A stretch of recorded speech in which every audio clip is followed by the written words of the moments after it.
Welcome to DSC's Campfires with Larry Weishuhn, a unique blend of hunting, fishing, wildlife conservation, and the outdoor lifestyle.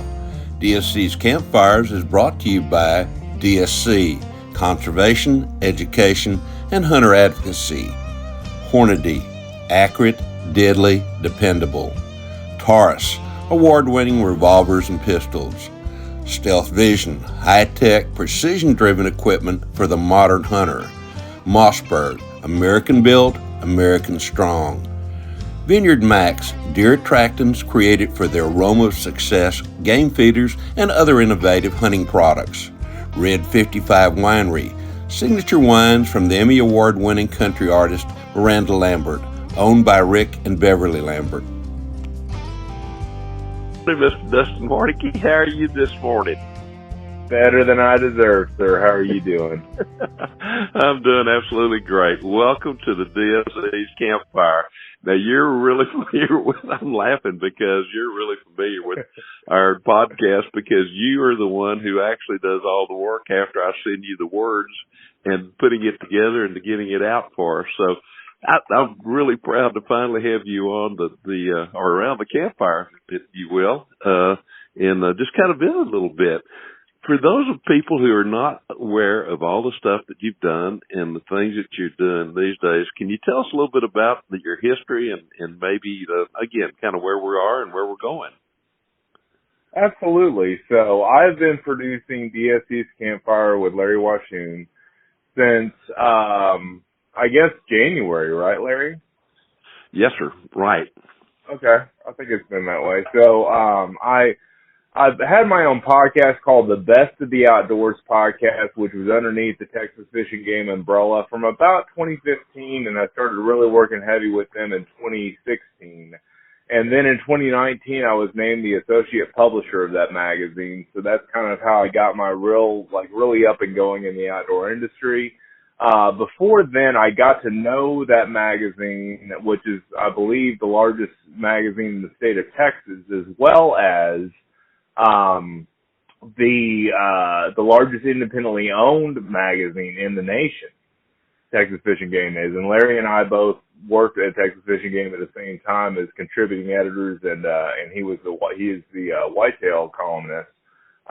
So, that's kind of my claim to fame in the industry. Before then, I started working in about 2012 with Mac and Prowler, which is Bill Henson and Randy McMillan, on a TV show called Coyote Tales, Tales, Coyote Tales. And basically that's how I got my real start in the outdoor industry. But prior to that, in about 2006, I started working on websites for the outdoor industry for a organization called DB Hunting Ranch here in Central Texas, where I'm based out of. And that's kind of how I got my start in all this. And I started building websites for the outdoor industry after that and just started doing marketing and promotion and advertising, and that kind of grew into what it is today. So that's a little history of me. Mag and Prowlers turned into Hogger Boys, HGGER Boys Outdoors. We have a website, and we're getting ready to air on Carbon TV next. So that brings you from back then all the way to now, over 10 years ago. So that's a little bit of background on me. I got started in all this. Well, it sounds, and I know that you were quite busy during all those times as well, too, with, the Texas Fish and Game magazine, as you mentioned, is a fantastic publication, and it's been around for a whole bunch of years. And over the years, I've written for them quite a bit, and then it continually as the whitetail columnist there as well, too. Let's go back a little, let's go back a little bit farther.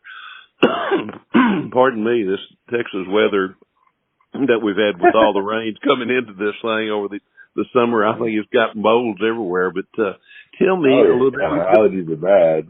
Where were you born, and tell me a little bit about your early years, because I know you've loved the outdoors for a long, long time. I was born in New Braunfels, Texas.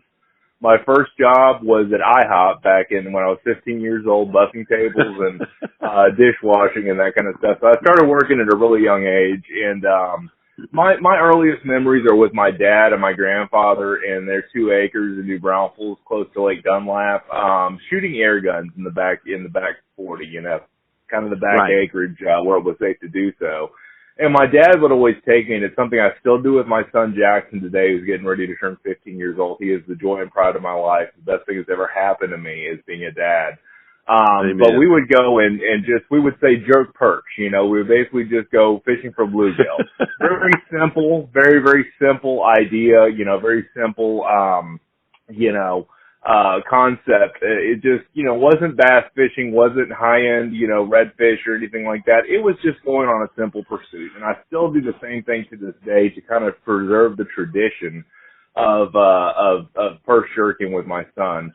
I went on to attend college, and then before then it was high school at New Braunfels High School. Go Unicorns! We were the only unicorns, I believe, in the nation back then. But we were proud. Man, we made a unicorn, Larry. We made a unicorn look mean. Like it was like smoke was coming out of its nose, and it was like getting ready to charge you with this unicorn, with its one horn. But of course, I mean, we really had a lot of fun with that unicorn mascot. So we made it look mean. But anyway, and then I went to college at Texas Lutheran University for 4 years. Got a bachelor's degree in music education, actually. So nothing about the outdoors and that. Oh, That's cool. how we started in writing. When I was there and shortly after I graduated, I wrote 3 books back then, and that started my writing journey. And I had a professor there who I believe his last year at 90-something years old was Dr. Norman A. Beck. And he started my writing career. He was a theology professor. He retranslated the Bible, the New Testament of the Bible. I mean, he was an incredible mentor of mine. And I dedicated just about every of my latest books to Dr. Norman A. Beck because he was just one of the most influential writers and just really helped me refine my craft of that. And then recently I published 3 books that aren't about the outdoors, but then, I'm going back and forth in time. But previous to that, in like 2013, 2014, I authored some ebooks, one about how to start a hunting ranch and do kind of a marketing handbook for that from what I've learned in marketing for hunting ranches, and it's available on Amazon. And then I wrote one on the Outdoor TV Show's Guide to the Industry, which is another ebook you can get on Kindle or on PDF from my website. And it was about how to start a TV show, because I had a lot of experience with working with streaming TV, which was just starting back then. You remember 10 years ago, we had never heard of Roku or Carbon TV or Amazon Fire TV or any of that kind of stuff, And now it's all the rage, it's all become mainstream and everything like that, and everybody's heard of it and everything like that. But it was just getting budding back then, and I had said, you know what, I believe this is the way of the future, with the internet being better and than it ever was. We didn't have dial-up anymore. We had broadband and DSL and all these different things. With Wi-Fi, people are going to start watching TV. I predicted it in that book, 10 years ago, more than 10 years ago, that we were going to be watching TV on our, from the internet, and that became true in a huge way, and now we have Carbon TV and Outdoor Action TV and all these other networks that we're all on and getting on, and podcasting and everything else. I predicted that would be hot too, and that was before I even started my podcast. So there's a little background on that. I kind of predicted the future before it came, and I'm not saying I'm some kind of he who lives by a crystal ball eats glass. So I'm not a future predictor or anything like that. But it really brought me to the concept of the internet is changing everything. Smartphones are changing everything. Everything is the way that we consume media. Larry, we've become the nation of access instead of the nation of ownership. Everything is accessible and streaming now, versus we went to go buy a DVD or a tape or a CD or anything like that back in the day. It's all changed now, and it's beautiful. I love it. I love the world we're in now. It has really changed, and of course, I've been around a little bit longer than you have, and I could see a lot of the changes coming as well too. And going back even from the print copies to live TV shows coming popular, and I was involved in some of the early videos and things like that as well too, going way back. Let's talk about that a little bit in the terms of you mentioned. I know there's so many people out there that have watched outdoor television and all those kind of things. They've thought, well, man, I can do that and I can do it better and all that. What were some of the things that you advised people in your book to, if they wanted to start a TV show? Sure. I mean, I think it really needs to do with the content because, and one of the things you know as well as I do, Larry, and we've never talked about this, is having good audio is the first and foremost important thing, because you can always fix video, but it's hard to fix bad audio. You know what I'm saying? So, I mean, that's one of the most paramount things, you know, that we all understand as podcasters and as TV show people, you know, and people that just consume media as well. I'm going to tell you, Larry, one of the first shows I ever remember watching and watched while I was growing up was your shows, you know. You were a very influential part of me, you know, growing up, and I always looked up to you. I still do. You know, it's an honor to do your podcast, you know, every week, because it's just, you know, to produce it and putting it in production and everything like that, it's a dream come true for me, Larry. You know, I want you to know that. Oh my goodness. Well, I appreciate the work you do. I'll tell you, this has been one of the best things that's happened as far as I'm concerned, dealing with the podcast and several other things, is to finally have you on board with us. I really appreciate that. I mean, yeah, absolutely. So good audio and good video, you know, good content and that kind of stuff. But also, you know, when you want to tell a story, people love stories all the way back to Jesus and the parables. People love stories, you know. And, you know, you want to tell a good story. You want to be entertaining, but you also want to be educational and inspirational in your content, you know. You want to make it, like, relatable, you know. I say 3 things in anything that you do in marketing. You need to be relatable, you need to be engaging, and you need to be informative, you know, and then also authentic and genuine, you know, so it's kind of a 4th thing. So you kind of need to do those 4 things, because people, you know, watch TV, consume media, they read magazines, they watch TV, or they listen to podcasts to learn how to be better outdoorsmen. Would you agree? I mean, that's one reason why we do it.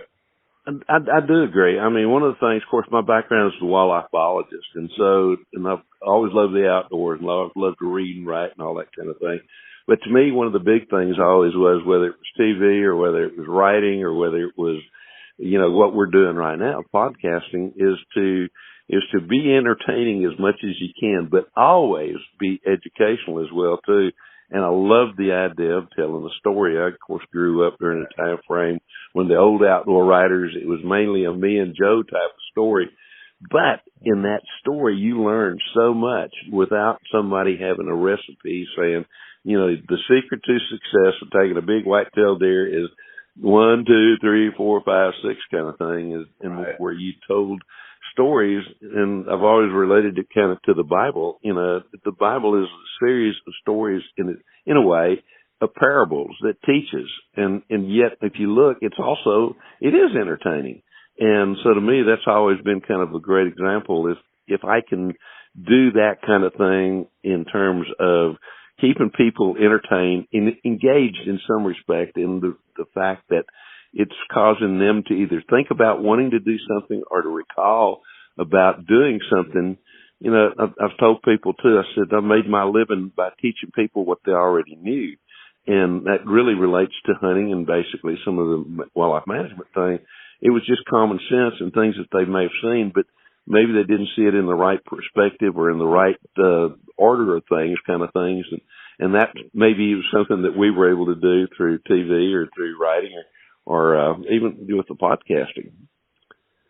Absolutely. And I think that all is a perfect, like you said earlier, recipe, you know, of making good content in any kind of media production. And that's one thing that I love about DSC's Campfires with Larry Weishuhn, is that, you know, it's very much a culmination of just sitting around a campfire telling a story, you know, listening to other people's experiences, listening to your guests' past, you know, adventures, and listening to, you know, what they have to offer and those kind of things. We all get something out of every show, I think, as listeners to this show, now being on the other side of it, not just producing it and you being the content host.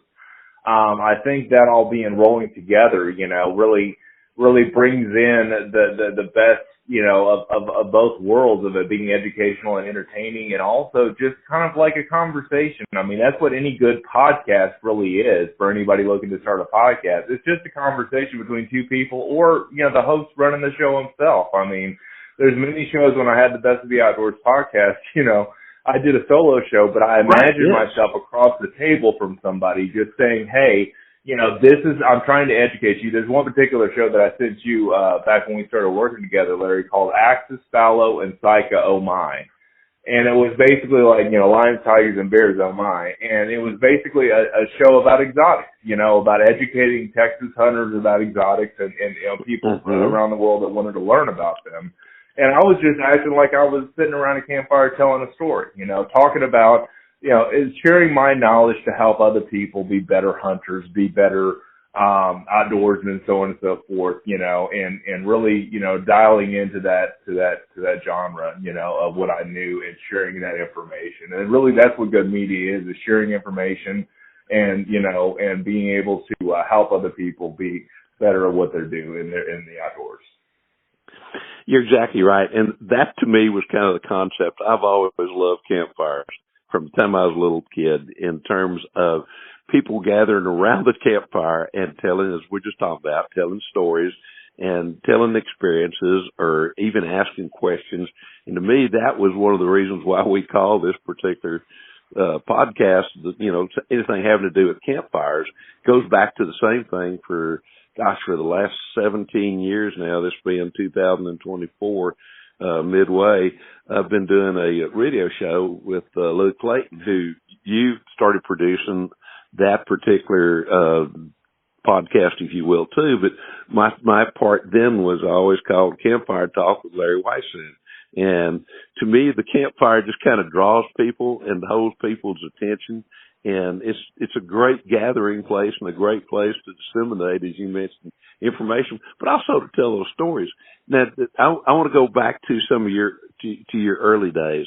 What's your earliest recollection of either going hunting or fishing?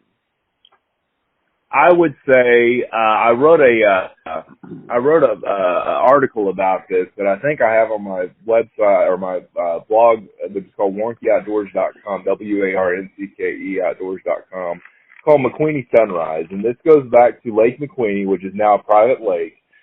There's no public boat launches on it. It's kind of sad that happened, but that's in the town of McQueenie or close to New Braunfels, Central Texas, you know, kind of South Central Texas where I grew up. And it was high school, my freshman year. One of my favorite memories was going fishing with my dad and his friend JP. And JP and him were best fishing buddies. They would fish the tournament circuits all the time for bass, BASS, you know, that organization that was the big bass angler, you know, organization, especially back in the 80s and 90s. You know, that was bigger before Bassmasters and everything else. Oh, yes, sir.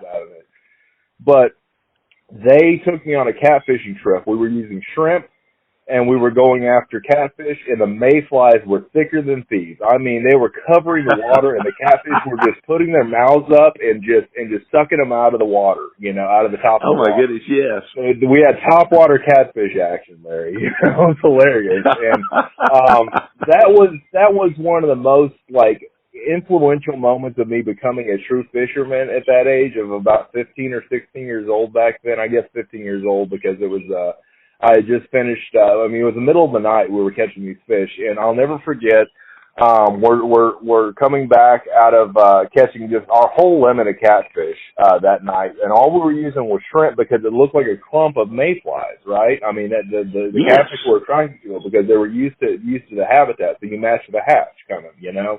Kind of like you would on trout fishing.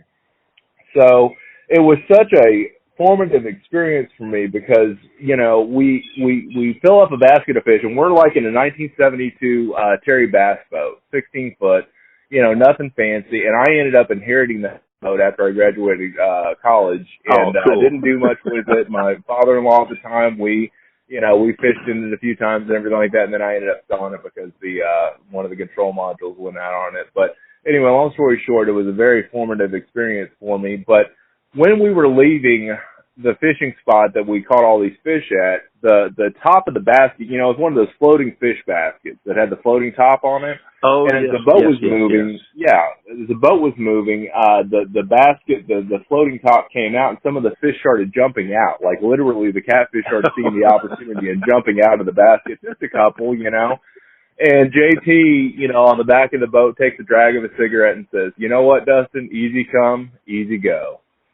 And I just remember that when it comes to the outdoors and the big one getting away and all the different things like that happening, life gives you challenges, easy come, easy go, it was a life lesson back then at 15 years old, things happen and it kind of inspired me, the easy come, easy go.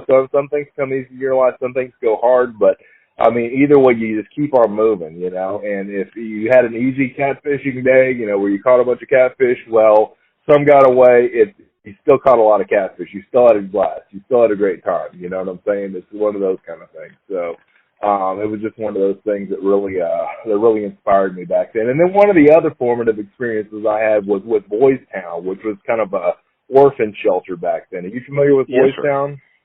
I am. So there was a fishing tournament that we would do, and there was a little kid that we took with us, and I was older than him. He was probably 8, I was probably 12.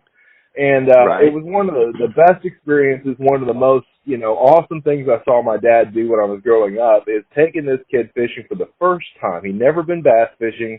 He had never been, and he was just the most adorable kid, and I bet he still remembers that all these years later when he has his own kids and, got out of that home and everything like that.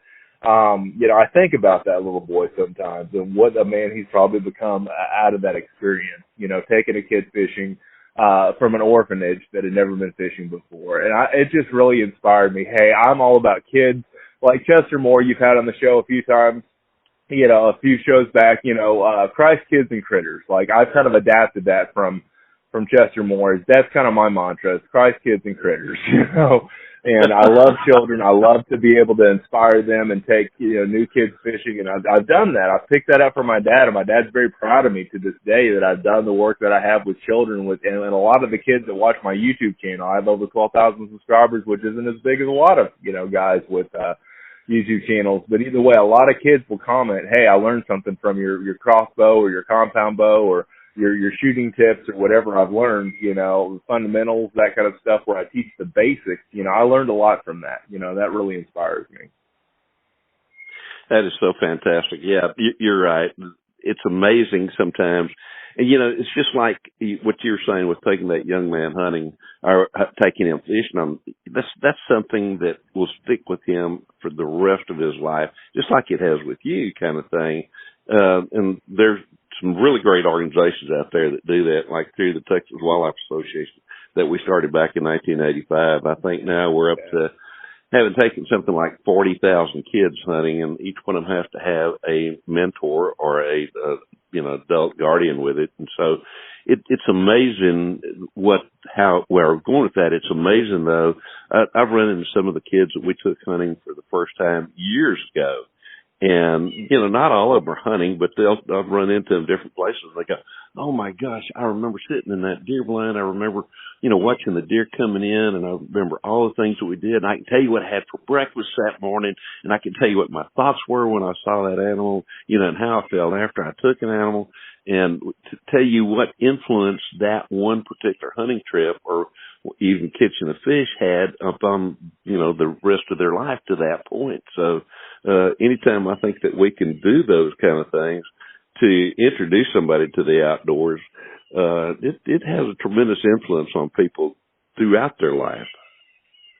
Absolutely. And, my son Jackson is going to turn 15 years old in a couple of weeks. And, I've really poured a lot into his life of the outdoors. He loves nature. He loves hunting and fishing, and try to take him every opportunity I get to, go do something. But he understands the pursuit is not the catching and the killing. And so what I saw, the other day, what I saw the other day when we were walking into a gas station together, because we go into a lot of gas stations, we travel all over, and it was the bumper sticker that I'll never forget the first time I saw this bumper sticker on somebody's truck. Kids who hunt and fish don't steal and deal. And that bumper sticker was on the front door of this gas station.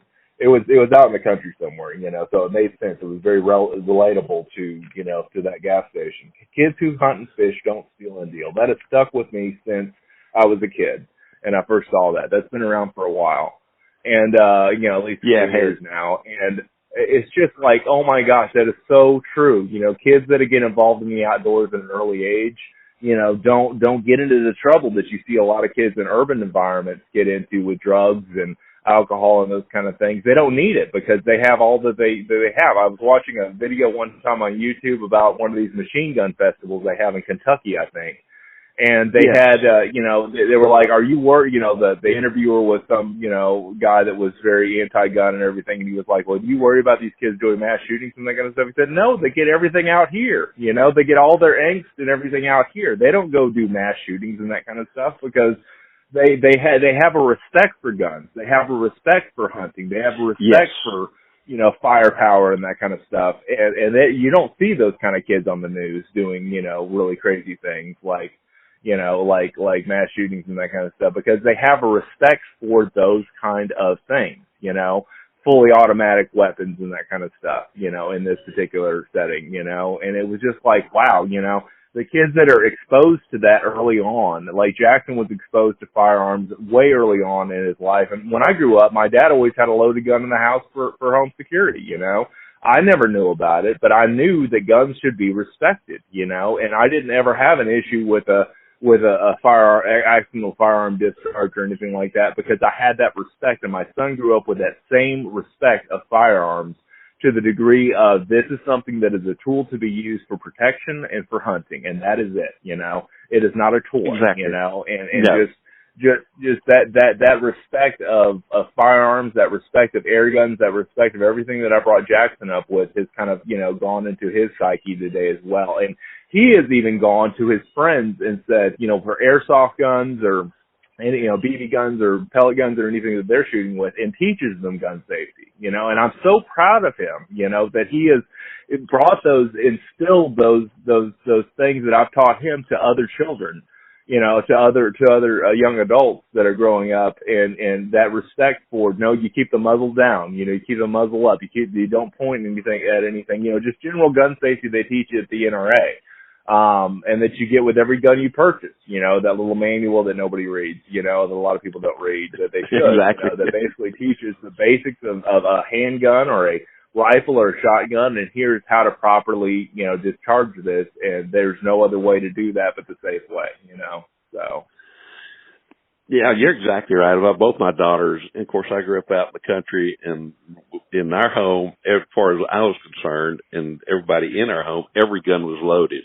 And you learn, right. The very basics of gun safety with very, very early in your life kind of thing. And of course, did the same thing with my daughters and my grandsons and my granddaughter. And same thing, they know about guns. They know how to, what guns to be used for and all those other kind of things. That saying that you came up with a while ago, years ago, there was, a wildlife biologist named Rod Marburger who lived in the Kerrville area. Rod and I worked together on the Wildlife Disease Project, and Rod was the one that kind of came up with the aging board that a lot of people showed, had the teeth kind of thing and had an aged deer. But Rod also had a bumper sticker that he sold that said, "Take your kid hunting and you won't be hunting for your kid."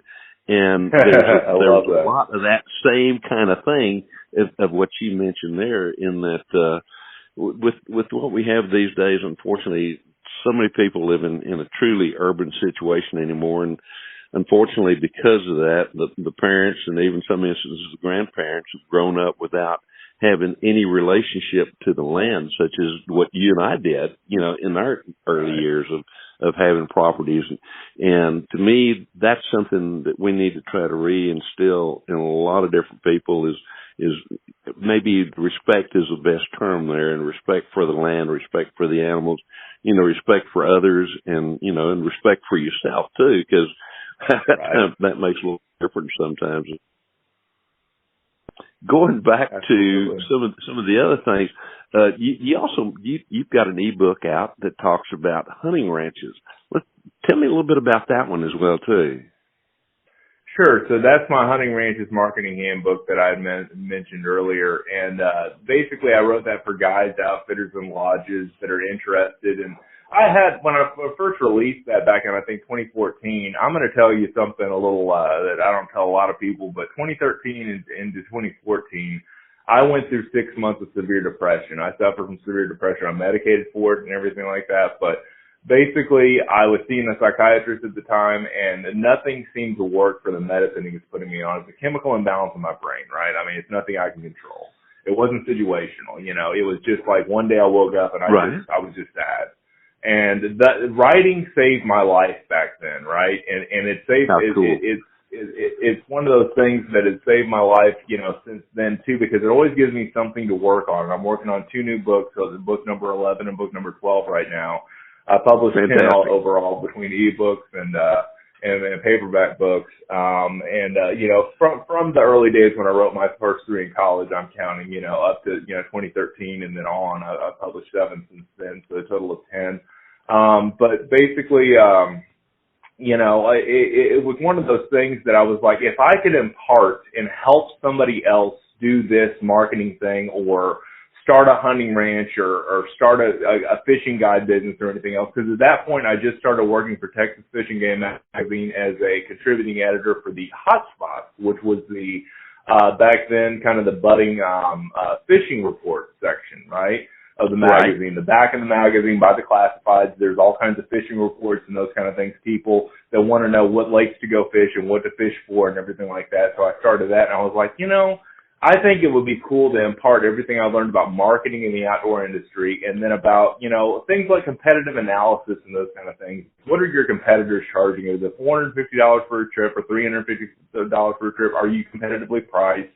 Those kind of things. And so I was trying to help guides, and ever since then I've given away that ebook more than I've sold to guides and outfitters. I'm doing a project with Bird Dogs Fireplace, which is a little website I just launched, birddogsfireplace.com, for upland bird hunters. And as a gift to the guides and outfitters that sign up as a featured outfitter for Fair Chase now, Fair Chase upland bird hunting, not put and shoot. Fair, not driven mallard or anything like that, but basically Fair Chase hunting and fishing, or hunting lodges and guides and outfitters. The idea behind that is to give that away as kind of a carrot in the wind to help, you know, and it was written 10 years ago, but the ideas are still conceptual today, of basically helping people do, you know, just market their business in the outdoor industry, where to go, those kind of things. So that was a concept behind that book. But a lot of people don't know, and most people will never know until they listen to the show, I guess, that book was one of the reasons that gave me hope to wake up every day. I had something to work on. I had a purpose, and I could not quit all my life until I finished that book. And by the time I published that book, I was past my depression. I got on medicine that worked. And that's been a long journey too, but it was one of those things that gave me hope every day was to write, you know, and that's how I really became a strong outdoor writer was through those experiences. And since then I've written, you know, over a dozen articles feature articles for Texas Fishing Game. And I have those on my website at dustinsprojects.com that you can check out as well. But it really inspired me to just, okay, if I can give away what I know, and I call myself a good writer. You know, Chester Moore even commented that I'm a good writer and everything like that. But I mean, I wouldn't call myself a great writer because I don't want to put myself on a pedestal or anything like that. But I love to write because it gives me purpose. It gives me significance. It gives me meaning in my life. And everything that I've written has been about that, to be inspirational and educational and informative and help people do what they do better, whether it's the outdoors, whether it's life. My last 2 books have been more about like motivational and spiritual, you know, success and that kind of stuff, and kind of the combination of those two, and, you know, inspirational books. And those have given me a lot of meaning to be able to produce something like that for others. That's absolutely fantastic. The writing is fun. I want to ask you, what do you think is the hardest thing about writing anything? I think organizing it all into something that's presentable to the public, and that's the struggle I'm having with these last 2 books, is just the time to sit down and really organize my thoughts and put everything together to where it's presentable in a way that's easy to understand. Because I'm kind of like, you know, a rat in a wheel sometimes. I just go, and I sometimes don't slow down enough to organize everything, you know, to basically say, hey, you know, and present everything well. And I mean, coming up with the content's easy because we are all designed, and I'm not going to get religious here, but spiritual for a moment maybe. You know, we're all designed by a creator that has given us, you know, creative power. And so the idea that I'm going to run out of material or anything like that, that's never going to happen. I've got so many stories and so many experiences and everything like that. I mean, we are created by a creator to create.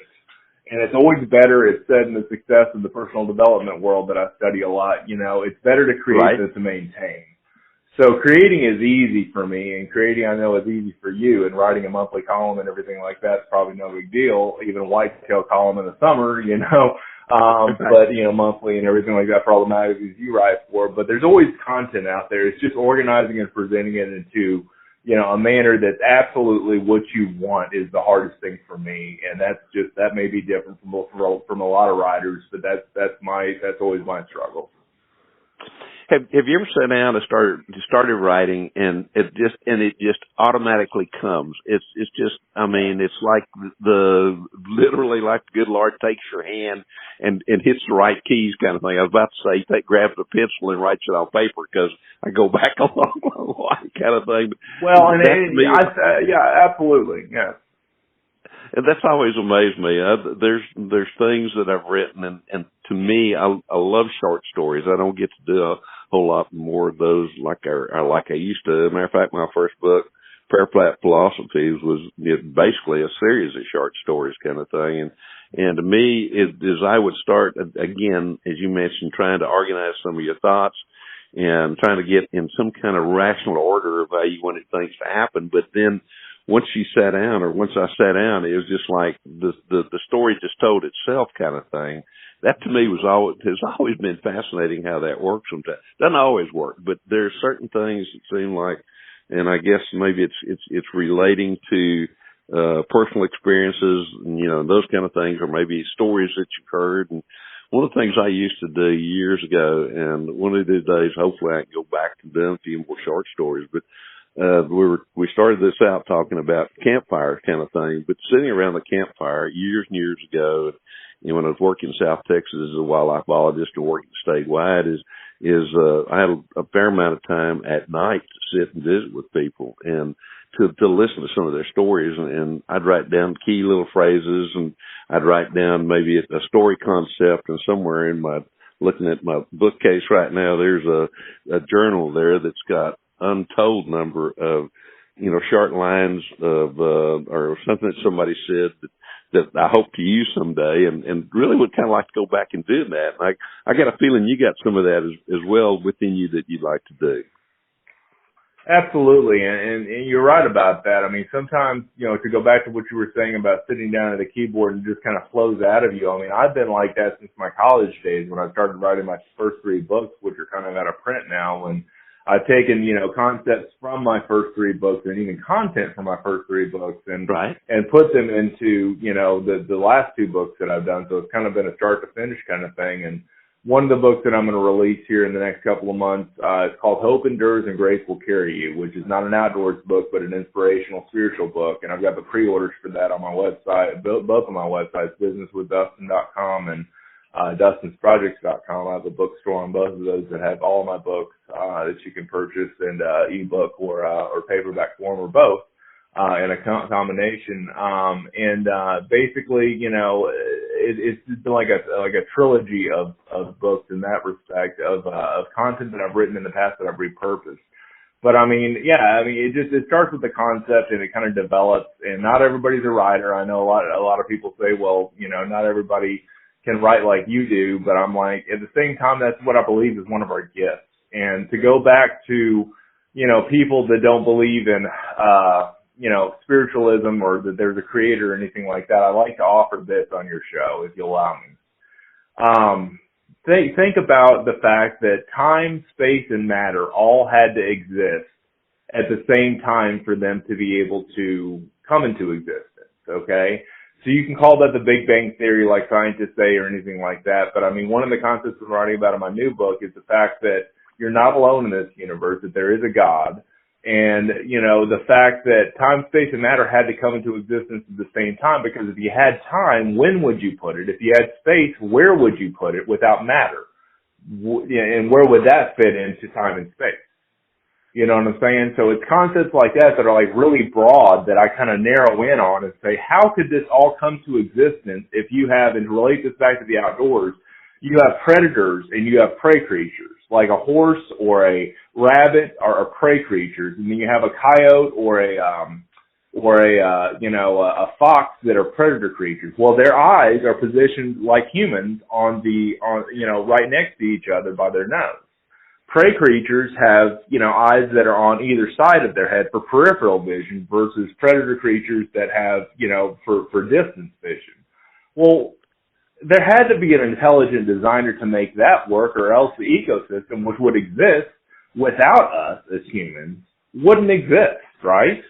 I mean, think about even back to the dinosaurs. You had prey creatures and you had predator creatures, and the prey creatures were fed on by the predator creatures for the circle of life to continue. That had to have existed by an intelligent designer. That's my point. And you're right. You're exactly right. I feel the same way. I'm a firm believer in God and that there is a creator and that there is purpose to life and all those other kind of good things. But there also is a plan, if you will, and that has to do, just as you mentioned, with if it's everything from vegetation to water to the prey species to the predators and the relationship that exists between all those. That didn't this didn't kind of happen. There was a design in all that, and if there weren't, this world wouldn't exist, particularly in terms of kind of how we know it. And so, absolutely, I love that. I think it's an absolutely fantastic approach to what you're talking about. I love to bring that kind of concept to a podcast like this because we talk so much about nature and how nature works. And like one of the things you specialize in, Larry, is habitat and, the way that habitat exists where you have to have food, shelter and or food, cover, and water, for a whitetail. Think about the way the whitetail is designed. They're a prey creature. We are a predator creature, by design. And so a lot of people that are like anti-hunters and just eat vegetables and that kind of stuff, that's fine. You can keep your idea. But if you're an atheist and all that stuff, well, think about how all that exists. Like a plant has to die for you to be able to survive. Something has to die for somebody else to live. You know what I'm saying? I mean, and so it's just one of those things where I'm like, you're throwing the baby out with the bathwater if you don't look at the full picture of the design of creation and the way that all that works. And that's what I try to instill in all of my writing is whether it's, personal development and spirituality and motivation, or it's the outdoor writing that I've done over the years. It's one of those things that you are loved by an almighty creator, that cares about you and that has a purpose and a meaning and a significance for your life that you need to work with that creator to discover. And I try to inspire people to, there's more to than just waking up and going to work and, humping it and, and coming back and going to bed. Live with purpose, meaning, and significance in your life. So that's what I try to do in my outdoor writing and my personal development writing. So, because I find it fascinating being a hunter, how I can participate in the circle of life. How something has to die for me to be able to eat because that was the way it was designed. You could say that was because of original sin and Adam and Eve and all that other stuff. But either way, it is what it is. We didn't make it that way. It's just that way. Participating in that circle, in that cycle, is a beautiful thing. And that's all I wanted to say about that. So I know I kind of went off on a tangent, but I love this stuff. I love the way that our world is created in a way for us to be a dominant predator, and for us not to prey on creation, but for us to be a part of the life cycle of creation and to appreciate creation for what it is and participate in that cycle. It comes back down to the kind of the definition of conservation, which I use a lot. But wildlife conservation is the wise use of. I tell people, I said, conservation promotes life. Preservation, where you're trying to preserve something, generally creates death, kind of thing. And you're right. All life on Earth exists because of the death of another organism, whether it's direct or indirect. Now we've talked a little bit about your past. We've talked a lot about the present right now. Where do you see yourself in the next, say, 10 to 15 years? What are your goals between now and, say, 2036? Sure. I try to look far ahead into the future, but I kind of take life one day at a time in a way too. Amen. Where I just kind of, live the best way that I can. every day and be a better person than I was yesterday. But I'm kind of moving into my freelance business I've done since my son's been born officially. I'm moving into that full time and adding value to a lot of small businesses. I do a lot of work in the outdoor industry for podcasts like yours, and then elsewhere in sales marketing. And I sell exotic animals. I just did a show with Luke Layton that's going to air before this show airs about my exotic animal business. Basically I work for a organization that does exotic animal buying and selling and trading and trapping and capturing and those kind of things. So I see that growing. I love helping small businesses. That's one of my goals, is try to help as many small businesses as I can to flourish. I have a business called Warncke Enterprises, businesswithdustin.com, and I basically just launched that website. And so I was injured in a car wreck back in May, and that kind of knocked me out of doing what I was doing in roofing, but I felt like God was leading me to another way of doing this full time. And so I see myself growing that business and really being of value. I think one of the hardest questions you can ask to be personal development for a minute is, how can I add value to your life? I think if you go home as a listener to this podcast, or you even, Larry, go home today and wherever you are, and ask that question to your spouse, to your child, to your brother, to your sister, to your parent if they're still alive. How can I add value to your life? That's always my question going into the future for other people, is if I'm adding enough value to your life, then I'm doing my job.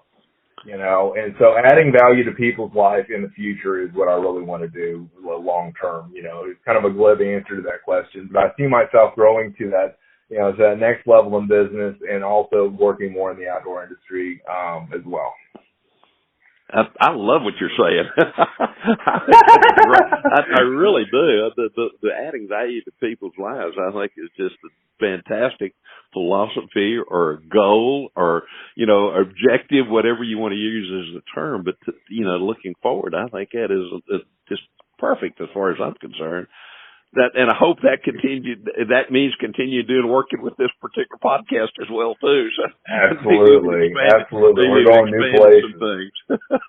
That's right. And really, think about the Campfires with Larry Weishuhn, DSC's Campfires with Larry Weishuhn. We have gotten on Outdoor Action TV. We're on Carbon TV. We're on, several different, anywhere podcasts are heard.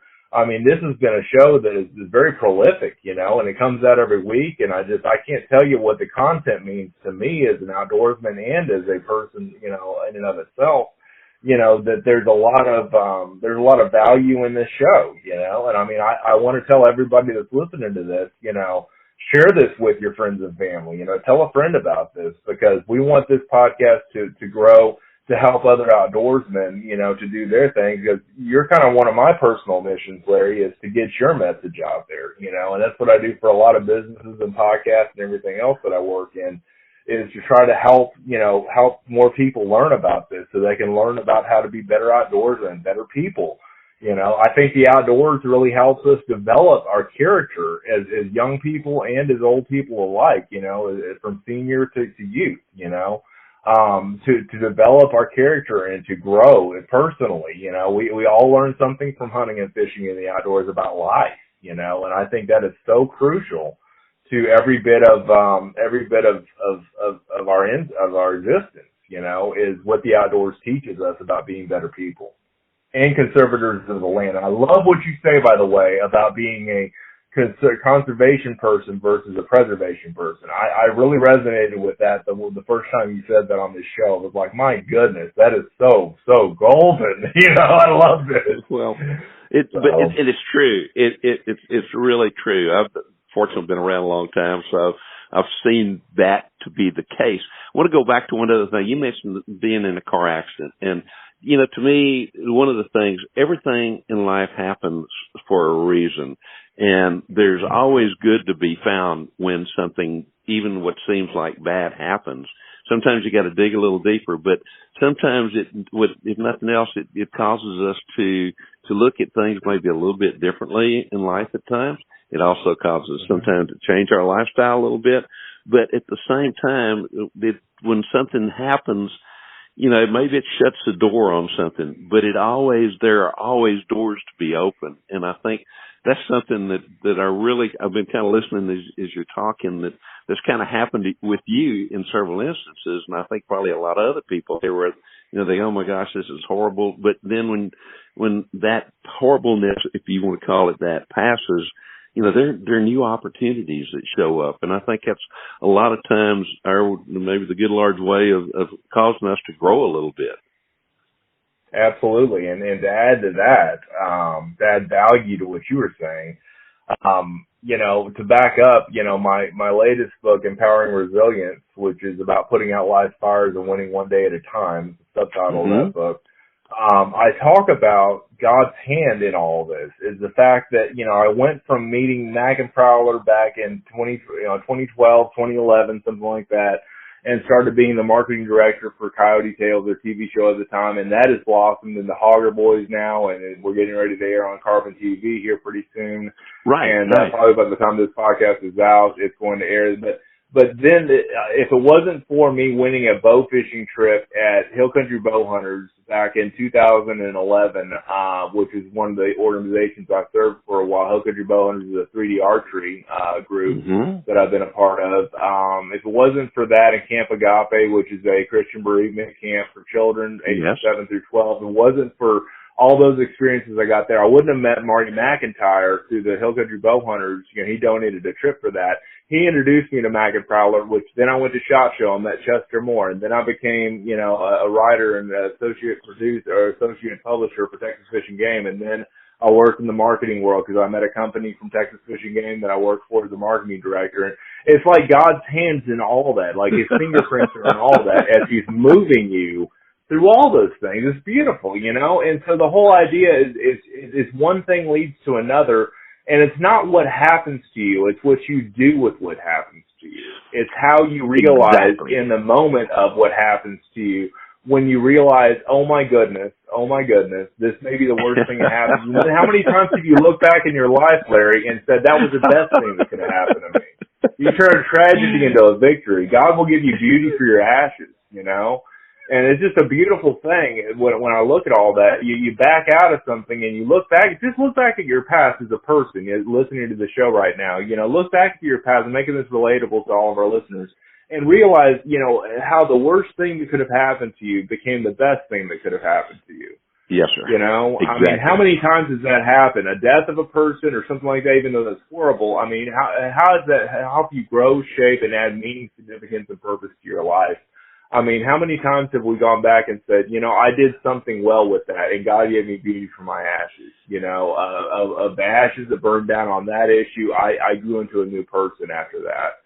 I mean, I think it's all about a growth process. That's what life really is all about a growth process, and that's what I write about in my books and everything else. And I'm getting ready to start a new podcast of my own about personal development and business and that kind of stuff as well. I haven't chosen a solid name for it yet, but that's going to be my plan. And Larry, you're one of the inspirations for that. Oh my goodness! Oh my goodness! Well, I truly am honored. Absolutely. Oh my goodness! We talked a lot about a lot of things. I need to get you back on here for too very long. Unfortunately, I've got a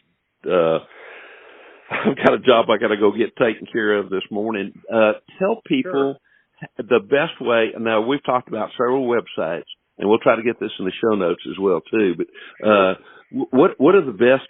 How is the best way to get in touch with you, and how can they learn more about you? I know you've got websites. I know you've got all these other things. The books. Tell us how somebody can learn more about you and to get in touch with you as well. Sure. My books, all the 7 ones that are currently in production and print, except for the pre-order ones, can be found on Amazon. Right. Just look for my name, Dustin Vaughn, Daughn, Warncke, Warncke. You can just keyword search my name. I have an author page that has all my books and books that I've also authored with my stepdad.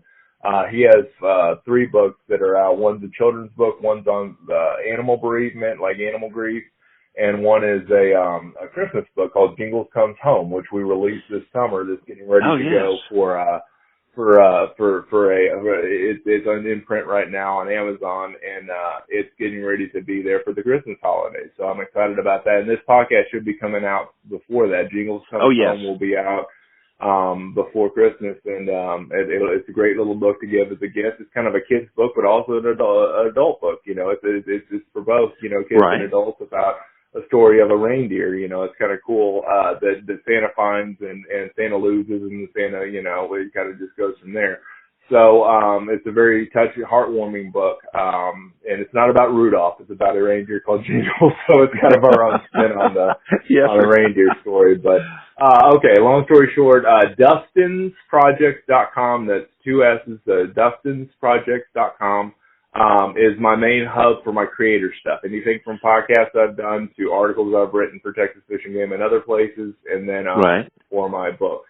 There's a bookstore on there too. Then also my business website, if you're interested in websites, marketing, advertising, e-commerce, all that stuff that I do outside of the outdoor industry and inside of the outdoor industry. That's businesswithdustin.com, businesswithdustin.com.